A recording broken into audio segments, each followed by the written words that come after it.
전 세계가 충격에 휩싸였습니다. 그 72시간 동안 세계 에너지 시장은 한순간도 조용하지 않았습니다. 런던, 뉴욕, 싱가포르, 도쿄 모두가 같은 질문을 던지고 있었습니다. 이 위기를 누가 감당할 수 있는가?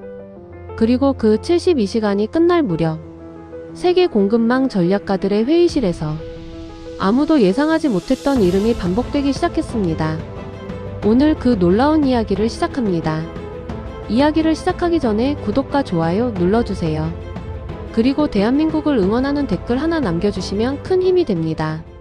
2024년 봄 스위스 제네바 레마노가 내려다 보이는 컨퍼런스 호텔 알프스룸 국제에너지 포럼 산하 비공개 워킹그룹 회의가 막 시작되고 있었습니다.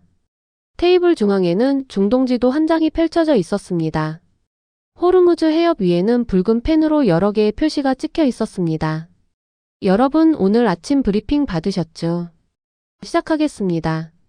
회의 진행자는 독일 출신 에너지 애널리스트 마르쿠스 바우어였습니다. 에너지 시장 20년 경력. 목소리는 낮고 차분했지만 그 안에 긴장이 실려 있었습니다. 이란과 미국 간의 긴장이 어제 오후부터 예상보다 빠르게 고조되고 있습니다. 우리가 다룰 것은 군사 시나리오가 아닙니다. 이 긴장이 글로벌 에너지 공급망에 어떤 충격을 줄 수 있는가, 그것입니다. 그는 지도 위 호르무즈를 손으로 짚었습니다. 하루 전 세계 석유 물동량의 20%가 이 33km를 통과합니다. 이곳이 흔들리면 숫자가 전부 바뀝니다. 유럽은 이미 위험 구간에 들어와 있습니다. 프랑스 에너지부 자문역 소피 디부아가 노트에서 눈을 들지 않은 채 말했습니다. 러시아 파이프라인이 끊긴 뒤 우리는 LNG로 버티고 있습니다. 카타르산 LNG의 항로는 호르무즈 근방을 지납니다. 이번 긴장이 길어지면 유럽도 직격탄입니다. 하지만 모두가 같은 생각은 아니었습니다. 결국 가장 먼저 무너지는 건 아시아 아닙니까? 테이블 반대편에서 팔짱을 끼고 앉아있던 사람이 말했습니다. 영국 투자 전략가 리처드 홈즈였습니다. 런던 기반 자산 운용사에서 에너지 원자재 섹터를 총괄하는 인물로 말이 직선적이기로 유명했습니다. 일본, 한국, 대만. 석유를 전량 수입하는 나라들입니다. 특히 한국은 에너지 자립도가 사실상 제로입니다. 원유 100% 수입. 이런 구조에서 한국이 이 판에서 능동적인 역할을 할 수 있다고 보십니까? 저는 솔직히 회의적입니다. 한국은 이번 사태의 피해자 쪽에 가깝습니다. 몇 사람이 고개를 끄덕였습니다. 수치만 보면 틀린 말이 아니었습니다. 그 순간 예상하지 못한 이야기가 나왔습니다. 흥미로운 시각이군요. 회의 내내 조용히 노트만 들여다보던 테이블 끝에 한 사람이 고개를 들었습니다. 싱가포르 국립대 에너지경제연구소 분석가 제임스 건이었습니다. 아시아 LNG 시장 구조 전문가. 한번 입을 열면 준비가 되어 있는 사람이었습니다. 한 가지만 여쭤보겠습니다. 홈즈 씨, 한국의 조선산업은 지금 이 상황에서 어떤 포지션에 있다고 보십니까? 조선이요? 홈즈가 잠시 멈췄습니다. 네. 전 세계 LNG 운반선 발주의 상당 부분이 지금 한국 조선소에서 이루어지고 있다는 건 알고 계시죠? 홈즈는 즉각 답하지 않았습니다. 제임스 건이 몸을 테이블 쪽으로 기울였습니다. 호르무즈가 불안해지면 세계는 석유보다 가스 쪽으로 전환을 서두릅니다. LNG 수요가 늘면 운반선이 필요합니다. 그런데 LNG 운반선은 아무 나라나 만들 수 있는 배가 아닙니다. 영하 162도 극저온을 유지하는 특수 선박입니다. 세계에서 이 배를 신뢰할 수 있게 만드는 나라가 지금 몇이나 됩니까? 그 말이 끝나자 회의실이 조용해졌습니다. 흥미로운 논리입니다. 하지만 그건 장기 이야기 아닙니까? 지금 당장 에너지 자립도가 없다는 취약점은 변하지 않습니다. 위기가 내일 터진다면 한국은 여전히 피해자입니다. 동의합니다. 한국도 비용을 치릅니다. 원유 단가가 오르고 에너지 요금이 오릅니다. 그건 사실입니다. 제임스 건이 고개를 끄덕이며 말을 이었습니다. 하지만 위기가 왔을 때 세상은 두 종류의 나라로 나뉩니다. 피해만 당하는 나라. 그리고 피해를 받으면서도 세계가 반드시 필요로 하는 역할을 하는 나라. 한국은 두 번째에 속합니다. 그 차이가 지금 중요합니다.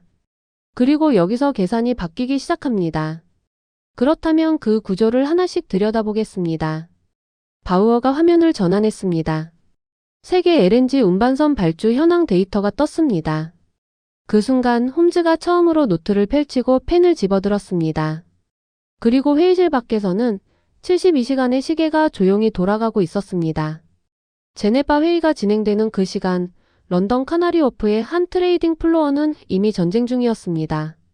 브렌트유 지금 얼마야? 배럴당 91달러 돌파했습니다. 30분 전보다 3달러 올랐습니다. 수석 트레이더 앤드루 레인이 모니터 3개를 동시에 응시하며 말했습니다. LNG 현물 가격은 아시아 기준 MMBTU당 12달러 넘었습니다. 오전 대비 8% 상승입니다. 레인이 수화기를 들었습니다. 싱가포르 연결해. 그때 분위기가 달라졌습니다. 같은 시각 서울 여의도. 한 증권사 딜링룸에는 이른 새벽부터 불이 켜져 있었습니다. 조선주 움직임 보여요? 팀장 박수진이 화면을 가리키며 물었습니다. HD현대중공업, 삼성중공업, 하나오션. 세 종목 모두 외국인 순매수 들어오고 있습니다. 오전장 시작 전부터 프리마켓에서 움직임이 있었습니다. 정유주는 S51, GS칼텍스 관련주도 같이 오르고 있습니다. 유가 급등 수혜 기대감입니다. 박수진은 잠시 화면을 바라봤습니다. 외국인들이 왜 지금 이걸 사는 거지요? 팀원 한 명이 조용히 답했습니다. 에너지 불안이 커질수록 LNG 수요가 늘고 LNG 수요가 늘면 운반선이 필요하고 운반선은 한국이 만들어야 하니까요. 시장이 그 논리를 따라가고 있는 겁니다. 박수진이 고개를 끄덕였습니다. 보고서 지금 바로 쓰도록 해요. 아침장 열리기 전에 클라이언트들한테 보내야 합니다. 하지만 모두가 같은 생각은 아니었습니다. 런던으로 돌아갑니다. 앤드루 레인의 책상 위에 한 장의 리포트가 올라왔습니다. 서울발 보고서였습니다. 제목은 이랬습니다. 공급망 재편의 수혜자 한국조선정유 섹터를 다시 보다. 레인이 보고서를 훑어보다가 전화기를 들었습니다. 홈즈 지금 제네바에 있지? 서울 쪽 리포트 받았어? 조선주 이야기 나오는 거. 봤어. 그런데 나는 아직 확신이 없어. 위기가 단기로 끝나면 그 논리 전체가 흔들려. 단기로 끝날 것 같아 보여. 홈즈가 잠시 말을 멈췄습니다. 모르겠어. 그래서 지금 이 자리에 있는 거야. 그 순간 예상하지 못한 이야기가 나왔습니다. 제네바 알프스룸. 바우어가 화면에 새 데이터를 띄웠습니다. 이번엔 지도가 아니었습니다. 숫자였습니다. 2023년 기준 전 세계 LNG 운반선 신규 발주 물량입니다. 한국 세 조선소의 합산 수주 비중을 보십시오. 화면에 숫자가 떴습니다. 그리고 이건 현재 수주 잔고입니다. 2027년까지 물량이 이미 채워져 있습니다. 소피 디부아가 노트 쓰던 손을 멈췄습니다. 2027년까지요? 그러면 지금 당장 발주를 넣어도 배를 받으려면 빠르면 3년입니다. 늦으면 그 이상입니다. 바우어가 말을 받았습니다. 이 말은 지금 이 순간 LNG 운반선이 필요한 나라가 생겨도 한국 조선소는 당장 더 많은 배를 만들어줄 수 없다는 뜻입니다. 이미 꽉 차 있으니까요. 그렇다면 오히려 희소성이 생기는 거군요. 소피가 중얼거리듯 말했습니다. 정확합니다. 위기가 길어질수록 LNG 수요는 늘어납니다. 그런데 공급 측, 즉 운반선을 만드는 쪽은 물리적으로 늘릴 수가 없습니다. 한국 조선소가 갑자기 2배로 커지지는 않으니까요. 그 말이 끝나자 회의실이 조용해졌습니다. 홈즈가 화면을 바라보며 천천히 노트에 뭔가를 적었습니다. 아까까지만 해도 반박을 준비하던 그의 손이 지금은 메모를 하고 있었습니다. 잠깐만요. 홈즈가 고개를 들었습니다. 그렇다면 지금 한국 조선소에 이미 계약이 묶여있는 LNG선들, 그게 전부 누구 것입니까? 어느 나라 어느 회사가 발주한 겁니까? 제임스 건이 자료를 펼쳤습니다.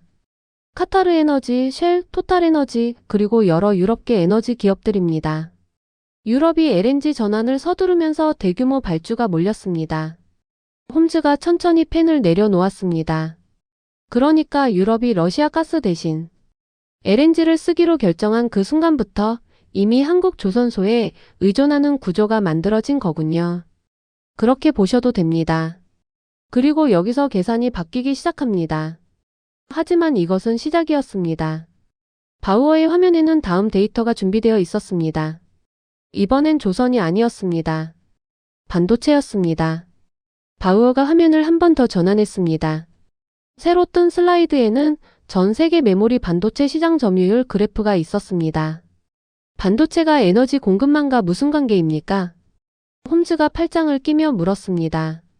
인정하는 듯 하다가도 다시 거리를 두는 그 특유의 방식이었습니다. 직접 관계가 없어 보이죠. 하지만 이렇게 생각해 보십시오. 제임스 건이 자리에서 일어나 화면 쪽으로 걸어갔습니다. 지금 전 세계 에너지 인프라는 디지털화되고 있습니다.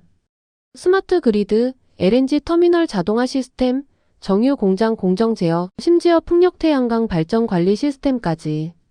이 모든 것이 반도체 없이는 작동하지 않습니다. 그건 모든 산업에 해당하는 이야기 아닙니까? 맞습니다. 그래서 더 중요합니다. 그때 분위기가 달라졌습니다. 권이 그래프의 한 지점을 가리켰습니다. 전 세계 디램 시장의 절반 이상을 두 회사가 공급하고 있습니다. 삼성전자와 SK하이닉스. 둘 다 한국 기업입니다. AI 데이터 센터가 폭발적으로 늘면서 이 수요는 지금도 커지고 있습니다. AI와 에너지가 연결됩니까? 소피 디부아가 고개를 들며 물었습니다. 지금 전 세계 데이터 센터의 전력 소비량이 빠르게 늘고 있습니다. AI 연산에 필요한 서버들이 그만큼 전기를 먹습니다. 에너지 수요 자체를 끌어올리는 구조입니다. 그리고 그 서버 안에 들어가는 메모리가 한국산입니다. 에너지를 더 많이 쓰게 만드는 기술을 한국이 공급한다는 뜻이군요. 그리고 그 에너지를 운반하는 선박도 한국이 만듭니다. 권이 조용히 덧붙였습니다. 하지만 모두가 같은 생각은 아니었습니다. 잠깐요. 홈즈가 손을 들었습니다. 지금 논리가 너무 넓어지고 있습니다. 반도체가 에너지 인프라에 들어간다. AI 서버가 전기를 많이 쓴다. 그 반도체를 한국이 만든다. 이 연결이 맞다 해도 그게 곧 한국이 이번 에너지 위기의 핵심 국가라는 결론으로 가는 건 비약 아닙니까? 바우어가 천천히 고개를 끄덕였습니다. 홈즈 씨 말도 맞습니다. 하나하나 따로 보면 연결이 느슨해 보입니다. 그런데 문제는 이게 동시에 작동한다는 겁니다. 그는 화면을 다시 전환했습니다. 이번엔 세 개의 그래프가 한 화면에 나란히 떴습니다. LNG 운반선 수주 잔고, 메모리 반도체 시장 점유율, 그리고 한국 정유 수출 물량. 이 세 개를 같이 보십시오. 홈즈가 화면을 바라봤습니다. 그 순간 예상하지 못한 이야기가 나왔습니다. 정유 수출이요? 한국이 정유를 수출합니까? 한국은 세계적인 정유 수출국입니다. 권이 자리로 돌아오며 말했습니다. 중동에서 원유를 들여와 정제한 뒤 고부가 가치 석유 제품으로 만들어 아시아와 세계로 수출합니다. SK이노베이션, GS칼텍스, S-오일, HD현대오일뱅크. 이 네 회사의 정제 설비 수준은 세계 최상위입니다. 단순히 기름을 뽑는 게 아니라 항공유, 선박 연료, 화학 원료까지 뽑아냅니다. 그러면 원유를 들여와서 정제해서 되파는 구조군요. 맞습니다. 그리고 그 정제 마진이 지금 유가 급등 국면에서 오히려 올라갑니다. 원유와 석유 제품 가격 사이에 스프레드가 벌어지는 시기이기 때문입니다. 소피가 펜을 멈추고 고개를 들었습니다. 그러면 유가가 오르면 한국 정유사는 어려운 게 아니라 오히려 유리할 수도 있다는 말인가요? 단기적으로는 원가 압박이 있습니다. 하지만 정제 설비가 고도화된 나라일수록 위기 국면에서 마진을 지킬 수 있습니다. 한국이 그쪽에 속합니다. 그 말이 끝나자 회의실이 조용해졌습니다. 홈즈가 세 개의 그래프를 번갈아 바라보다가 입을 열었습니다. 조선 반도체 정유. 이 세 개가 동시에 작동한다는 건. 그는 말을 잠시 멈췄습니다. 우연이 아니라는 뜻입니까? 우연이 아닙니다. 수십 년에 걸쳐 쌓인 구조입니다. 권이 조용히 답했습니다. 한국은 에너지가 없어서 이 산업들을 키운 나라입니다. 에너지를 살 돈을 벌기 위해 제조업을 고도화했고 그 과정에서 세계가 필요로 하는 기술들이 쌓였습니다. 에너지 빈국이 역설적으로 에너지 공급망의 핵심 부품 공급자가 된 겁니다. 그리고 여기서 계산이 바뀌기 시작합니다. 바우어가 안경을 고쳤으며 말했습니다. 지금까지는 한국이 가진 구조를 봤습니다. 그런데 72시간 동안 실제 시장은 이 구조에 어떻게 반응했을까요? 그가 화면을 다시 넘겼습니다. 이번엔 숫자가 아니었습니다. 시간대별 시장 반응 차트였습니다. 72시간 중 두 번째 날이 시작되고 있었습니다. 두 번째 날 새벽이었습니다. 이란 측에서 강경 발언이 나왔습니다. 호르무즈 해협을 통과하는 일부 선박에 대한 검문 강화를 시사하는 내용이었습니다. 직접적인 봉쇄는 아니었습니다. 하지만 그것만으로도 충분했습니다. 브렌트유 $92 돌파했습니다. LNG 현물가 다시 뜁니다. 아시아 쪽 바이어들 패닉 바잉 시작됐습니다. 런던 트레이딩 플로어의 앤드루 레이는 이미 3시간째 자리를 뜨지 못하고 있었습니다. 희망봉 우회 루트 가능성은? 항로 자체는 가능합니다. 하지만 시간이 2주에서 3주 더 걸립니다. 운임도 뜁니다. 그러면 당장 대안이 없다는 거잖아. 레인이 이 말을 짚었습니다. 그때 분위기가 달라졌습니다. 파리. 프랑스 에너지부 긴급 화상회의가 소집됐습니다. 현재 전략 비축 LNG 잔량 보고해 주십시오. 현 소비 속도 기준으로 약 87일치입니다. 하지만 겨울 난방 수요가 겹치면 60일 이하로 떨어집니다. 카타르에 추가 물량 요청했습니까? 요청은 넣었습니다. 그런데 카타르 측이 선박 일정을 확약하지 못하고 있습니다. 운반선 스케줄이 이미 꽉 차 있어서요. 회의실에 잠시 침묵이 흘렀습니다.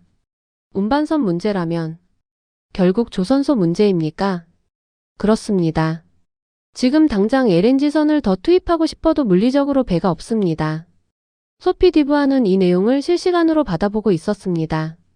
그녀는 메모 끝에 짧게 한 줄을 적었습니다. 한국 조선소 수주 잔고 재확인 필요. 도쿄도 마찬가지였습니다. 일본 경제산업성 산하에너지청의 한 분석관이 밤새 작성한 보고서가 아침에 차관실에 올라갔습니다. 제목은 이랬습니다. 호르무즈 장기화 시나리오 아시아 공급망 취약 구간 분석. 보고서 두 번째 장에는 한국 조선소 수주 현황이 별도 항목으로 정리되어 있었습니다. 비고란에는 이런 문장이 달려 있었습니다. LNG 운반선 추가 확보를 위한 한국 조선사와의 협력 채널 재점검 필요. 에너지가 없어서 늘 당하는 쪽이라 여겼던 나라. 그 나라의 이름이 위기 대응 보고서 안에서 협력 대상으로 올라오고 있었습니다. 하지만 모두가 같은 생각은 아니었습니다. 제네바 알프스룸. 오후 회의가 재개됐습니다. 솔직히 말씀드리겠습니다. 홈즈가 노트를 덮으며 입을 열었습니다. 오전 데이터까지는 이해했습니다. 조선 반도체 정유. 구조적으로 한국이 공급망 안에서 위치가 있다는 것도 인정합니다. 하지만 저는 여전히 한 가지가 걸립니다. 말씀해 보십시오. 바우어가 조용히 말했습니다. 지정학 리스크입니다. 한국은 북한이라는 변수를 안고 있습니다. 세계가 공급망 파트너를 고를 때 그 불안 요소는 반드시 할인 요인이 됩니다. 아무리 기술이 좋아도 지정학적으로 불안한 나라에 핵심 공급망을 맡기려는 기업이 얼마나 됩니까? 테이블 안에 짧은 침묵이 돌았습니다. 가볍게 넘길 수 없는 지적이었습니다. 그 순간 예상하지 못한 이야기가 나왔습니다. 그 질문 저도 오래 고민했습니다. 제임스 건이 천천히 말했습니다. 하지만 시장은 이미 답을 내렸습니다. 지난 수십 년 동안 한국은 그 지정학적 리스크 속에서도 반도체 생산을 멈춘 적이 없습니다. 조선소를 세운 적도 없습니다. 정유 공장이 멈춘 적도 없습니다. 시장은 선언이 아니라 실적으로 신뢰를 판단합니다. 리스크가 없다는 뜻은 아니죠. 없다는 게 아닙니다. 다만 그 리스크가 이미 가격에 반영되어 있고 그럼에도 세계는 한국을 선택해왔다는 겁니다. 대안이 없기 때문이기도 하고 신뢰가 쌓였기 때문이기도 합니다. 그 말이 끝나자 회의실이 조용해졌습니다. 홈즈가 창밖을 바라봤습니다. 레마노의 수면이 오후 햇살에 반짝이고 있었습니다. 그는 한동안 말이 없었습니다. 그러면 지금 이 순간 호르무즈 긴장이 계속된다고 가정하면 홈즈가 천천히 입을 열었습니다. LNG 수요는 늘고 운반선은 부족하고 그 운반선을 만드는 건 한국이고 에너지 인프라에 들어가는 반도체도 한국이고 정유 수출도 한국이고 그는 잠시 말을 멈췄습니다. 잠깐만요. 그렇다면 그의 표정이 조금씩 바뀌고 있었습니다. 그리고 여기서 계산이 바뀌기 시작합니다. 바우어가 홈즈를 바라보며 조용히 물었습니다. 어떤 계산이 나옵니까? 홈즈 씨. 홈즈는 답하지 않았습니다. 대신 노트를 다시 펼치고 무언가를 빠르게 적기 시작했습니다. 그리고 밖에서는 세 번째 날이 시작되고 있었습니다. 세 번째 날 아침이었습니다. 제네바 알프스룸. 바우어가 자리에 앉기도 전에 홈즈가 먼저 입을 열었습니다. 어젯밤에 계산을 해봤습니다.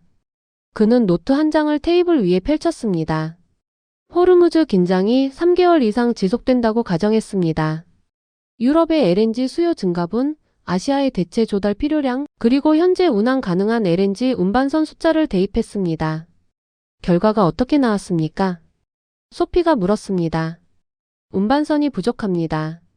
수요 대비 공급이 최소 15%에서 최대 23% 모자랍니다. 그리고 그 부족분을 채울 수 있는 신규 선박을 가장 빠르게 공급할 수 있는 나라는 홈즈가 노트를 손가락으로 짚었습니다. 한국입니다. 이미 계약된 물량 외에 긴급 패스트트랙 발주를 받을 수 있는 여력이 있는 곳도 한국 조선소들입니다. 그때 분위기가 달라졌습니다. 바우어가 조용히 앉으며 말했습니다. 어젯밤에 런던에서 연락이 왔습니다. 유럽 주요 에너지 기업 3곳이 한국 조선소에 긴급 타진을 넣었다고 합니다. 얼마나 빨리 배를 받을 수 있는지 물었겠죠. 그렇습니다. 그리고 한국 측 답변은 현재 창고 외에 슬롯을 추가로 열기 어렵다는 것이었습니다. 이미 꽉 찼으니까요. 그러면 기다리는 수밖에 없다는 얘기네요. 소피가 중얼거렸습니다. 기다리거나 아니면 지금 당장 관계를 더 깊게 맺거나 둘 중 하나입니다. 제임스 건이 말했습니다. 더 깊게 맺는다는 게 무슨 뜻입니까? 에너지 협력 협정입니다. 단순 발주 계약이 아니라 장기 공급망 파트너십 형태로 묶는 것입니다. 그렇게 되면 우선순위를 확보할 수 있습니다. 하지만 모두가 같은 생각은 아니었습니다. 그 전에 한 가지 더 짚고 싶습니다. 홈즈가 다시 노트를 들었습니다. 이번엔 다른 페이지였습니다. 한국의 원자력 이야기입니다. 소피가 고개를 들었습니다. 아랍에미리트 바라카 원전. 한국이 설계하고 건설한 겁니다. 지금 실제로 돌아가고 있습니다. 그리고 폴란드, 체코, 영국 쪽에서도 한국 원전 기술에 대한 협력 논의가 진행 중입니다. 원전은 LNG와 다른 이야기 아닙니까? 다른 이야기처럼 보이지만 결론은 같습니다. 에너지를 생산하지 못한다고 여겼던 나라가 에너지를 만드는 기술까지 수출하고 있습니다. 조선, 반도체, 정유, 그리고 원전. 이 4개가 동시에 작동하는 나라가 지금 세계에 몇이나 됩니까? 그 순간 예상하지 못한 이야기가 나왔습니다. 바우어가 천천히 일어났습니다. 제가 이 회의를 준비하면서 한 가지 자료를 더 찾아봤습니다. 그는 화면에 새 슬라이드를 띄웠습니다. 2022년 러시아 우크라이나 전쟁이 터졌을 때입니다. 유럽이 에너지 공급망을 급하게 재편하던 그 시기에 글로벌 에너지 기업들이 가장 먼저 접촉한 나라가 어디였는지 아십니까? 아무도 답하지 않았습니다. 카타르였습니다. 그리고 카타르 다음으로 가장 많이 언급된 나라가 한국이었습니다. LNG 운반선 때문이었습니다. 위기가 오면 세계는 자연스럽게 한국을 찾습니다. 이번에도 마찬가지입니다. 그 말이 끝나자 회의실이 조용해졌습니다. 홈즈가 자신의 노트를 내려다봤습니다. 이틀 전 그는 이 자리에서 한국을 피해자라고 했습니다. 에너지 자립도 제로. 이 판에서 능동적 역할을 하기 어려운 나라. 그런데 지금 그의 노트에는 전혀 다른 내용이 적혀 있었습니다. 제가 처음에 틀렸습니다. 홈즈가 천천히 고개를 들었습니다. 한국을 에너지 수입국이라는 프레임으로만 봤습니다. 하지만 그건 절반만 본 겁니다. 에너지를 못 만드는 나라가 에너지를 움직이는 거의 모든 것을 만들고 있었습니다. 제임스 건이 조용히 고개를 끄덕였습니다. 그게 핵심입니다. 그리고 여기서 계산이 바뀌기 시작합니다. 바우어가 테이블을 천천히 둘러봤습니다. 그렇다면 이제 마지막 질문입니다. 그가 화면을 마지막으로 한 번 더 전환했습니다. 이 상황에서 공급망 파트너로 가장 안정적인 선택은 어디입니까? 회의실 안에 무거운 침묵이 내려앉았습니다. 모두의 시선이 제임스 건을 향했습니다. 회의실 안이 잠시 조용해졌습니다. 홈즈가 제가 틀렸습니다. 라고 말한 뒤 누구도 서두르지 않았습니다. 바우어가 천천히 물을 한 모금 마셨습니다. 그렇다면 이제 질문을 바꿔보겠습니다. 한국이 지금 이 자리에 있는 것은 알겠습니다. 그런데 이게 이번 위기만의 이야기입니까? 아니면 더 큰 흐름의 일부입니까? 홈즈가 물었습니다. 이번엔 반박이 아니었습니다. 진짜 궁금한 것이었습니다. 그때 분위기가 달라졌습니다. 더 큰 흐름의 일부입니다. 제임스 건이 자료를 한 장 더 꺼냈습니다. 코로나 팬데믹 때 기억하십니까? 마스크 하나 제때 못 구하고 반도체 하나 때문에 자동차 공장이 멈췄습니다. 그때 세계가 배운 교훈이 하나 있습니다. 공급망을 한 나라에 너무 많이 의존하면 안 된다. 탈중국화 말씀하시는 겁니까? 정확히는 다변화입니다. 미국도 유럽도 일본도 지금 중국 의존도를 낮추면서 대안 파트너를 찾고 있습니다. 그 과정에서 한국이 반복적으로 등장합니다. 소피가 끼어들었습니다. 반도체 쪽에서는 이미 그 움직임이 구체화됐습니다. 미국이 주도한 칩사 협의체, 미국, 일본, 대만, 한국이 반도체 공급망을 함께 관리하는 구조입니다. 한국이 그 안에 들어가 있다는 건 미국이 한국을 핵심 파트너로 인정했다는 뜻이군요. 단순한 우방이 아니라 공급망 동맹입니다. 그 무게가 다릅니다. 에너지 전환 쪽에서도 마찬가지입니다. 소피가 말을 이었습니다. 전기차 배터리, LG에너지솔루션, 삼성 SDI, SK온. 유럽과 미국이 탄소 중립을 추진하면서 배터리 공급망을 확보하는 게 급선무가 됐습니다. 그 배터리를 누가 만드느냐를 두고 각국이 치열하게 움직이고 있는데 한국 기업들이 유럽과 미국 현지에 공장을 세우고 있습니다. 그러면 에너지를 운반하는 것도 저장하는 것도 한국이 관여하고 있다는 말이군요. 그리고 에너지를 만드는 원전까지. 세 방향이 동시에 연결됩니다. 홈즈가 자신의 노트를 내려다봤습니다. 빼곡하게 메모가 쌓여 있었습니다. 하지만 모두가 같은 생각은 아니었습니다. 조선 쪽에서도 비슷한 움직임이 있습니까? 홈즈가 물었습니다. 있습니다. 미국 해군은 노후 함정 유지 보수 문제를 오래 안고 있었습니다. 미국 내 조선소만으로는 물량을 감당하기 어렵습니다.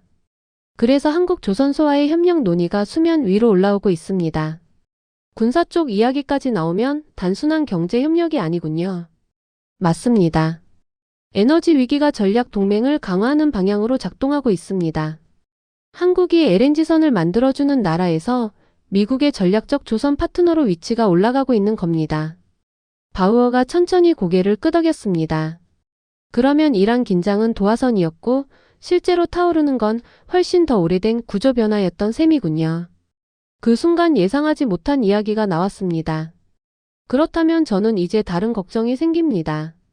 홈즈가 팔짱을 끼며 말했습니다. 이번엔 표정이 달랐습니다. 공격적인 얼굴이 아니라 고민하는 얼굴이었습니다. 세계가 한국에 너무 많이 의존하게 되는 것 아닙니까? LNG선, 반도체, 정유, 원전. 이 모든 걸 한 나라가 쥐고 있다면 그것도 결국 공급망 집중 리스크 아닙니까? 제임스 건이 잠시 생각하다가 답했습니다. 좋은 지적입니다. 그래서 한국이 독점이 아니라 핵심 파트너의 위치를 유지해야 합니다. 대체할 수 없을 만큼 중요하되 다른 나라들이 협력을 원하는 파트너여야지 의존을 두려워하는 존재가 되면 안 됩니다. 그 균형을 유지하는 것 자체가 전략이겠군요. 그것이 한국이 앞으로 풀어야 할 숙제입니다. 그 말이 끝나자 회의실이 조용해졌습니다. 바우어가 시계를 봤습니다. 오후 3시였습니다. 오늘은 여기까지 하겠습니다.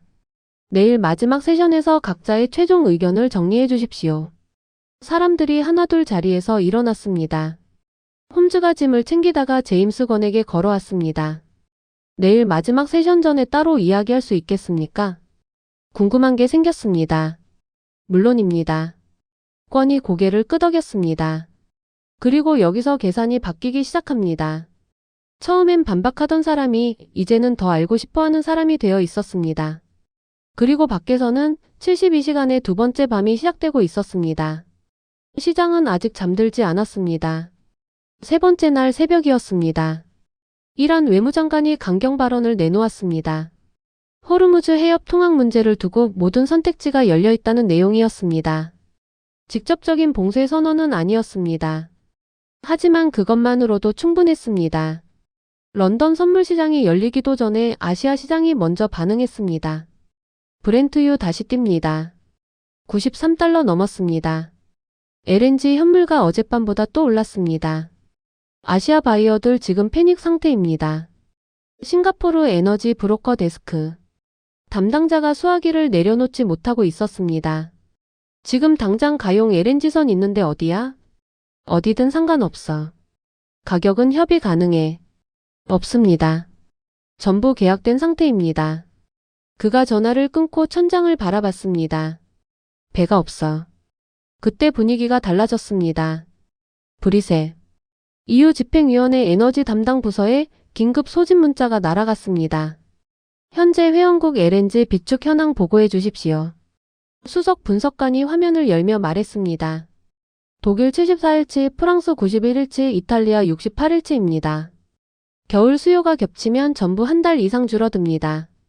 카타르 추가 물량 협의는요? 카타르 측은 공급 의사가 있습니다. 문제는 운반입니다. 지금 당장 투입할 수 있는 LNG선이 없다고 합니다. 회의실에 침묵이 흘렀습니다. 운반선 문제라면 결국 조선소 문제입니다. 그리고 그 조선소는 한국입니다. 누군가 조용히 말을 받았습니다. 이 회의실에서는 처음 나오는 이름이었지만 아무도 의아해하지 않았습니다. 한국 조선소와 장기 협력 프레임을 검토해야 합니다. 단순 말주가 아니라 전략적 파트너십으로요. 파리에서 이 회의록을 실시간으로 받아보던 소피 디부아가 자리에서 천천히 등을 폈습니다. 제네바에서 권이 이틀 전에 한 말이 그대로 되풀이되고 있었습니다. 하지만 모두가 같은 생각은 아니었습니다. 도쿄에서도 움직임이 있었습니다. 일본 경제산업성 에너지 담당 국장이 보좌관을 불렀습니다. 한국 조선소 수주잔고 최신 수치 다시 뽑아봐요. 이미 2027년까지 물량이 찼습니다. 작년 수치랑 크게 다르지 않습니다. 우리가 들어갈 자리가 있겠어? 없습니다. 지금 당장은요.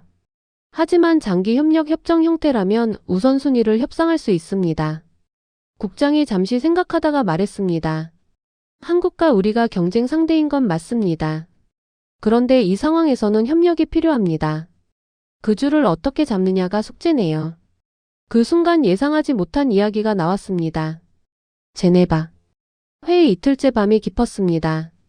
호텔 라운지에 홈즈와 제임스 권 둘만 남아 있었습니다. 홈즈가 먼저 말을 꺼냈습니다. 솔직하게 물어봐도 됩니까? 물론입니다. 당신은 한국 사람인데 이 자리에서 한국 이야기를 할 때 객관적으로 볼 수 있습니까? 권이 잠시 생각했습니다. 저도 그 질문을 스스로 합니다. 그래서 저는 항상 데이터부터 봅니다. 숫자는 감정이 없으니까요. 수주잔고, 시장 점유율, 발주 현황. 그 숫자들이 한국을 가리키고 있다면 그건 제 의견이 아니라 시장의 판단입니다. 시장이 틀릴 수도 있지 않습니까? 틀릴 수 있습니다. 하지만 지금 이 방에서 이 72시간 동안 같은 이름이 런던에서도, 파리에서도, 도쿄에서도, 브뤼셀에서도 나오고 있습니다. 그건 우연이 아닙니다. 서울 여의도.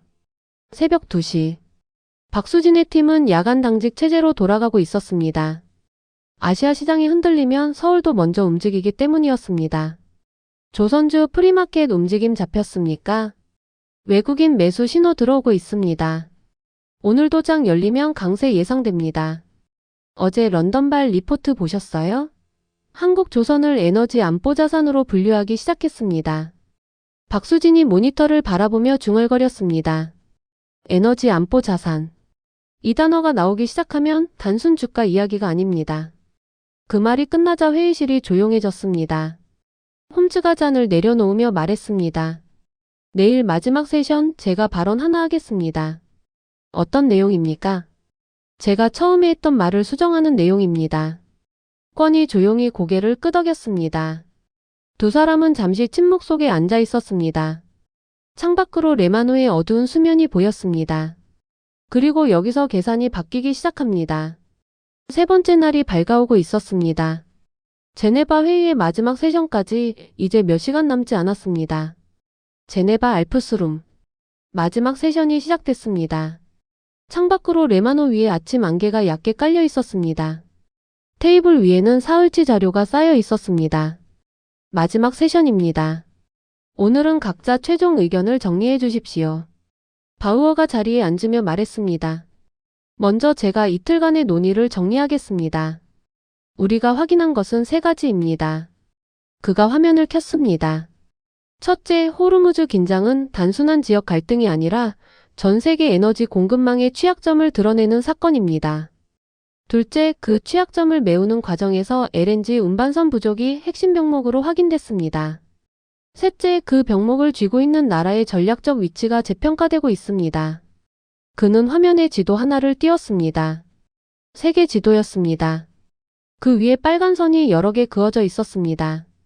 LNG 운반 항로였습니다. 이 선들이 어디에서 출발하고 어디를 통과하는지 보십시오.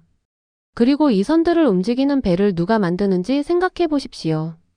그때 분위기가 달라졌습니다. 프랑스 입장에서 말씀드리겠습니다.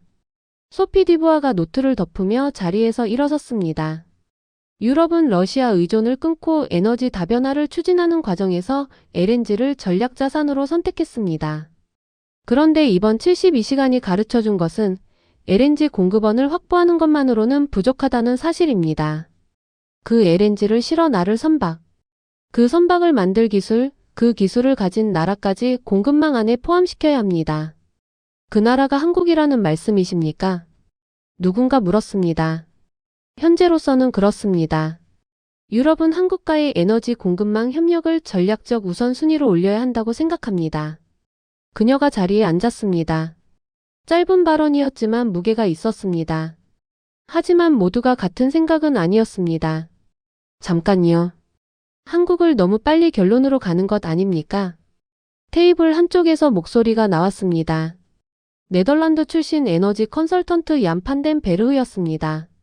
이번 회의에서 비교적 조용했던 인물이었습니다. 한국 조선소 의존도가 높아지는 것 자체가 또 다른 집중 리스크 아닙니까? 우리가 러시아 가스 의존을 끄는 이유가 뭡니까? 한 나라에 너무 많이 의존했기 때문입니다. 그런데 지금 또 다른 한 나라에 의존하는 구조를 만들자는 겁니까? 테이블 안에 긴장이 흘렀습니다. 반박하기 쉽지 않은 지적이었습니다. 그 순간 예상하지 못한 이야기가 나왔습니다. 정확한 지적입니다. 제임스 건이 고개를 끄덕이며 말했습니다. 그래서 한국에 의존하는 게 아니라 한국과 함께 구조를 만드는 것이 맞습니다. 차이가 있습니다. 의존은 대체제가 없을 때 생깁니다. 파트너십은 서로가 선택하는 겁니다. 지금 세계가 해야 할 일은 한국을 유일한 선택지로 묶는 게 아니라 한국을 핵심으로 하되 주변을 함께 키우는 공급망 설계입니다. 구체적으로 어떤 방식입니까?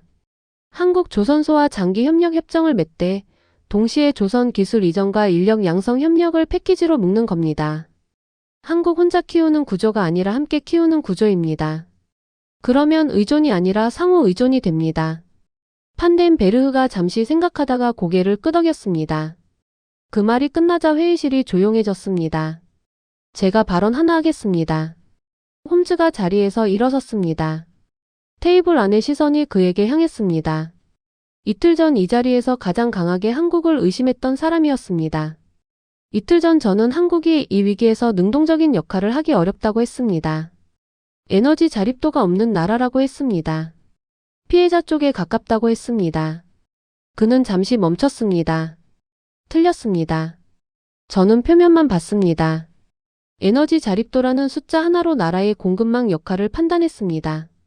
하지만 실제 공급망은 그보다 훨씬 복잡하고 한국은 그 복잡한 구조 안에서 빠질 수 없는 자리를 차지하고 있었습니다. 그가 자리에 앉았습니다. 이상입니다. 그리고 여기서 계산이 바뀌기 시작합니다. 바우어가 천천히 테이블을 둘러봤습니다. 그렇다면 이제 마지막 질문을 하겠습니다. 그가 화면을 마지막으로 한 번 더 전환했습니다. 이 모든 상황을 종합했을 때 지금 이 위기에서 공급망 파트너로 가장 안정적인 선택은 어디입니까? 회의실 안에 묵직한 침묵이 내려앉았습니다. 모두의 시선이 천천히 한 방향으로 향했습니다. 제임스 건이었습니다. 제임스 건이 천천히 자리에서 일어났습니다. 그는 서두르지 않았습니다. 잠시 테이블 위의 자료들을 내려다봤습니다. 사흘치의 데이터 숫자들, 지도들. 그리고 천천히 입을 열었습니다. 이틀 반 동안 우리는 많은 것을 들여다봤습니다. 조선 반도체, 정유, 원전, 배터리, 공급망 재편, 탈중국화 전략 동맹. 그는 잠시 멈췄습니다. 그리고 그 모든 이야기의 교차점에 반복적으로 등장하는 나라가 하나 있었습니다. 회의실 안에 아무 소리도 없었습니다. 이 위기에서 공급망 파트너로 가장 안정적인 선택을 꼽는다면 그는 다시 한번 멈췄습니다. 결국 한국입니다. 그 말이 끝나자 회의실이 조용해졌습니다.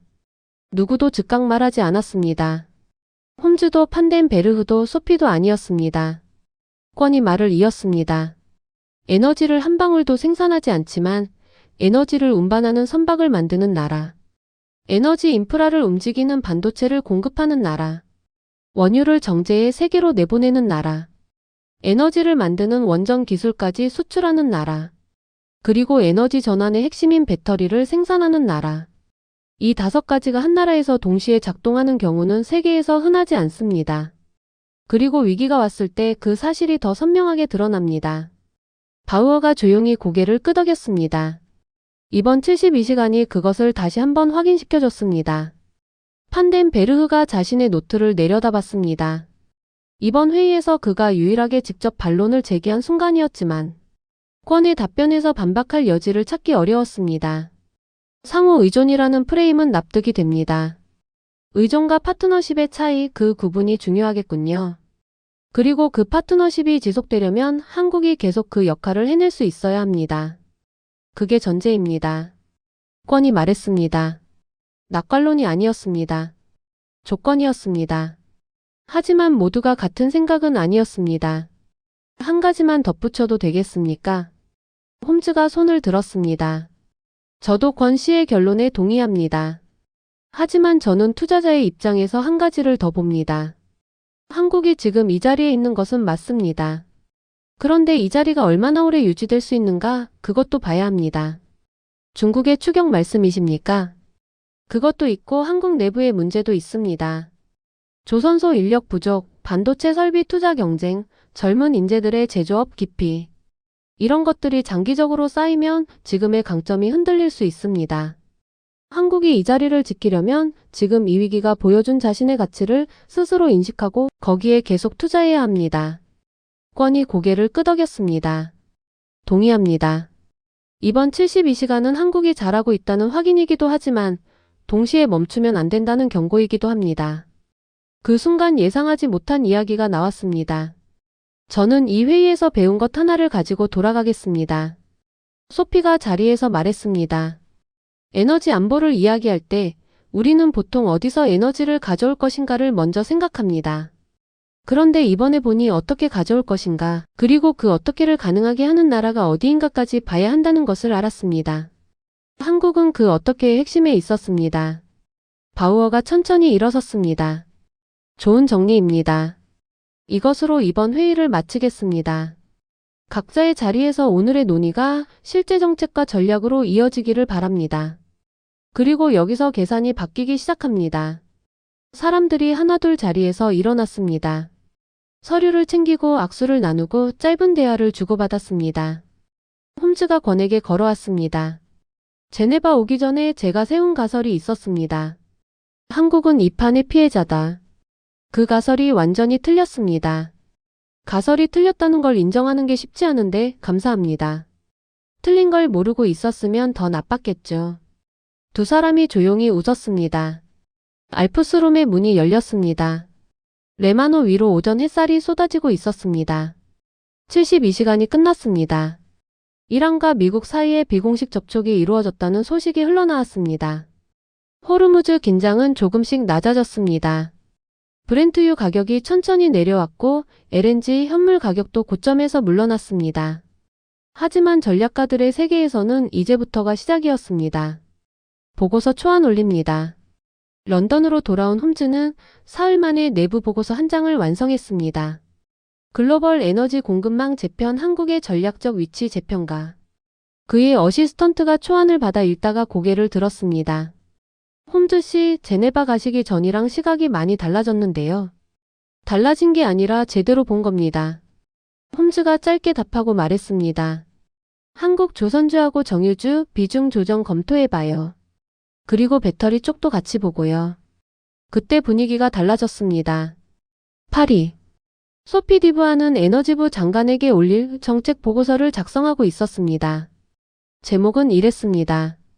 유럽 에너지 안보 강화를 위한 한국과의 전략적 파트너십 검토. 보고서 본문 첫 줄에는 이런 문장이 있었습니다. LNG 공급망의 안정적 운영을 위해서는 공급원 확보만으로는 부족하며 운반 수단의 확보와 이를 가능하게 하는 기술 파트너십이 함께 이루어져야 한다. 제네바 알프스룸에서 나온 말이 파리 정책 문서가 되고 있었습니다. 워싱턴에서도 조용한 움직임이 있었습니다. 미 국방부 산하 한 연구기관이 내부 문서를 하나 작성했습니다. 제목은 공개되지 않았습니다. 하지만 그 안에는 이런 내용이 담겨 있었다고 알려졌습니다. 동맹국 한국의 조선 능력은 미국의 해양 전략 자산으로 재평가될 필요가 있다. 군사 동맹이 이제 에너지 공급망 동맹으로 확장되고 있었습니다. 하지만 모두가 같은 생각은 아니었습니다. 도쿄에서도 움직임이 있었습니다. 경제산업성 에너지청 국장이 보좌관을 불렀습니다. 한국산업부 쪽에 비공식 채널로 연락 한번 넣어봐요. 조선 협력 관련해서 실무 협의 가능한지. 한일 관계 현안이 있는데 타이밍이 괜찮겠습니까? 에너지는 외교보다 빠르게 움직여야 합니다. 일단 실무선에서 조용히 해봐요. 보좌관이 고개를 끄덕이고 방을 나갔습니다. 그 순간 예상하지 못한 이야기가 나왔습니다. 서울 여의도. 박수진이 리포트 최종본을 마무리하고 있었습니다. 제목을 한 번 더 들여다봤습니다. 공급망 재편의 수혜자 한국산업을 다시 보다. 팀원이 다가왔습니다. 팀장님, 이 리포트 나가면 반응 꽤 셀 것 같습니다. 그래도 되는 내용이니까 내는 겁니다. 박수진이 전송 버튼을 눌렀습니다. 리포트는 시장이 열리기 전 수백 명의 기관 투자자들에게 전달됐습니다. 그날 아침 한국조선주 세 종목이 나란히 강세로 출발했습니다. 그 말이 끝나자 회의실이 조용해졌습니다. 제네바 공항 라운지. 바우와건이 나란히 앉아 비행편을 기다리고 있었습니다. 이번 회의에서 가장 인상 깊었던 장면이 뭐였습니까? 바우어가 물었습니다. 홈즈가 노트를 펼친 순간이었습니다. 처음에 반박하던 사람이 스스로 계산을 시작했을 때 설득이 아니라 데이터가 그 사람을 움직인 겁니다. 그게 가장 강력한 변화입니다. 그 변화가 런던에서도 파리에서도 도쿄에서도 일어나고 있습니다. 알고 있습니다. 그래서 지금이 중요합니다. 그리고 여기서 계산이 바뀌기 시작합니다. 탑승 안내 방송이 울렸습니다.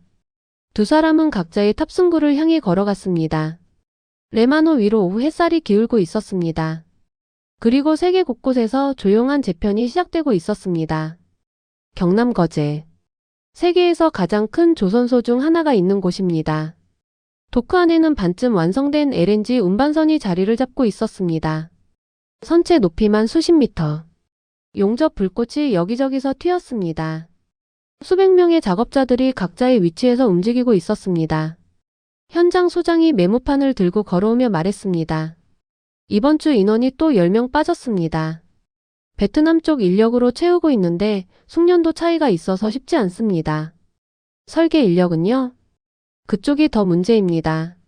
멤브레인 설계 엔지니어 인원이 수요에 비해 턱없이 부족합니다. 젊은 공학도들이 제조업보다 IT 쪽을 선호하다 보니 충원이 잘 안됩니다. 도크 너머로 완성된 LNG선 한 척이 출항 준비를 하고 있었습니다. 유럽으로 향하는 배였습니다. 그때 분위기가 달라졌습니다. 경기도 이천. 반도체 공장 앞에서 출근하는 직원들이 줄을 섰습니다. 연구소 안 한 수석 엔지니어가 동료와 이야기하고 있었습니다. 중국이 HBM 쪽으로 빠르게 따라오고 있습니다. 올해 안에 양산 체제 들어온다는 보고도 있고요. 우리는 그 다음 세대 준비하고 있으면 됩니다. 그게 말이 쉽지. 연구 인력 확보가 문제입니다. 박사급 인재들이 해외로 많이 빠져나가고 있습니다. 그는 잠시 멈췄습니다. 따라잡히지 않으려면 지금보다 더 빨리 달려야 합니다. 그런데 달릴 사람이 부족합니다. 도크 저편에서 한 용접공이 작업을 멈추고 잠시 땀을 닦았습니다. 20년 경력. 그는 이 조선소에서 LNG선을 수십 척 만들었습니다. 유럽으로, 아시아로, 아메리카로 떠난 배들이었습니다. 어디로 가는 배입니까? 유럽이요. 프랑스 쪽 회사 발주입니다. 그는 마스크를 다시 쓰고 용접봉을 들었습니다. 세계 에너지 공급망의 한 조각이 그의 손에서 만들어지고 있었습니다. 하지만 모두가 같은 생각은 아니었습니다. 서울 세종대로. 산업부 에너지 담당 과장이 보고서를 완성하고 있었습니다. 조선소 인력 문제 올해 안에 대책 안 나오면 내년 수주 소화 못합니다. 외국인 숙련 인력 비자 규정 완화 쪽으로 검토 중입니다. 그게 단기 처방이고 중장기로는 공학계열 인재 유입 구조 자체를 바꿔야 합니다. 제조업이 매력 있는 일자리로 보여야 젊은 사람들이 옵니다. 그는 창밖을 바라봤습니다. 세계가 우리를 필요로 하는 건 알겠습니다. 근데 우리가 그 기대를 감당할 준비가 되어 있는지가 진짜 문제입니다. 그 순간 예상하지 못한 이야기가 나왔습니다. 싱가포르로 돌아온 제임스 권은 제네바 회의 후기를 정리한 짧은 글을 연구소 내부에 올렸습니다. 마지막 문단은 이랬습니다. 한국은 이번 72시간 동안 세계 공급망에서 자신의 위치를 다시 한번 증명했습니다. 하지만 그 증명이 영원하지 않다는 것도 이번 회의에서 확인됐습니다. 세계가 한국을 필요로 하는 지금이 한국이 스스로를 재정비할 수 있는 가장 좋은 시간입니다. 그 말이 끝나자 회의실이 조용해졌습니다. 거제 도크에서는 오늘도 용접 불꽃이 튀고 있었습니다. 이천 공장에서는 오늘도 반도체가 만들어지고 있었습니다. 아무도 멈추지 않았습니다. 그리고 여기서 계산이 바뀌기 시작합니다. 세계가 다음 위기를 준비하는 그 시간 한국도 준비하고 있었습니다. 조용히 그러나 멈추지 않고. 그 72시간 동안 세계 에너지 시장은 한순간도 조용하지 않았습니다. 런던의 트레이더들은 모니터 앞에서 굳어 있었고 파리의 정책 담당자들은 밤새 보고서를 썼습니다. 도쿄는 보고서를 올렸고 브뤼셀은 긴급 회의를 소집했습니다. 싱가포르의 브로커들은 전화를 내려놓지 못했습니다. 그리고 제네바 알프스룸에서는 한 가지 질문이 사흘 내내 맴돌았습니다. 이 위기를 누가 감당할 수 있는가? 그때 분위기가 달라졌습니다. 처음에는 아무도 한국을 떠올리지 않았습니다. 에너지 한 방울 나지 않는 나라. 원유 100% 수입. 지정학적 리스크까지 안고 있는 나라. 오히려 이번 사태의 피해자가 될 것이라는 시각이 먼저였습니다. 하지만 데이터를 들여다보기 시작하자 이야기가 달라졌습니다. LNG 운반선 수주 잔고. 메모리 반도체 시장 점유율. 정유 수출 물량. 원전 수출 실적. 배터리 생산 능력. 이 5가지가 한 나라에서 동시에 작동하고 있었습니다. 하지만 모두가 같은 생각은 아니었습니다. 홈즈는 끝까지 반박했습니다. 에너지 자립도 지정학 리스크 중국의 추격. 하나하나 근거가 있는 지적이었습니다. 하지만 72시간 동안 시장은 그리고 각국의 전략가들은 같은 방향으로 움직이고 있었습니다. 런던에서도 파리에서도 도쿄에서도 브뤼셀에서도 같은 이름이 반복됐습니다. 그 순간 예상하지 못한 이야기가 나왔습니다. 한국은 에너지를 생산하지 않기 때문에 오히려 에너지를 둘러싼 모든 것을 만드는 나라가 되었습니다. 에너지가 없어서 기술을 팔고 기술을 팔다 보니 세계 공급망의 핵심이 되었습니다.